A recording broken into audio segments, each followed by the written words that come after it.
this is the first that I've seen such a well thought out, specific framework for where we're going to go in the future, with specific ideas of proposals for what we're going to do, what the two groups, seeing the Chinese side and the American side come together, speak in specifics was very unusual and very refreshing. On top of that, I was also impressed with how both sides could agree to go beyond discussions of who has more responsibility. It was a very proactive and very forward-looking conference. In fact, probably the most forward-looking, specific, constructive panel I've ever been on. In November, we're going to have a U.S.-China summit, right? How does the atmosphere from today portend or bode for U.S.-China high-level dialogues in the future? Well, I think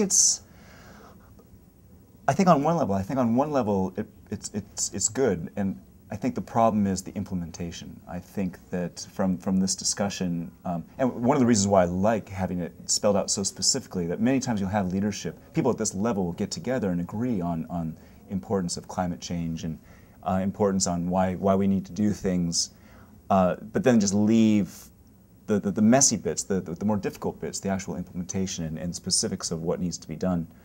So on one hand, I think this this shows that there is agreement on both sides, and I think it also shows that both sides are aware that the big challenge is what to do about the actual implementation and dealing with some of the political considerations, especially in the U.S., but on both sides. That things like political implications, like Congress, Orville Schell mentioned. You get the Obama administration and the Chinese leadership together, and they'll talk about, and they'll be in complete agreement, and then they'll come back and try to pass policy through Congress, and that's where it gets sticky. So I was happy to see that addressed in this conference. I thought that was very unusual and very useful.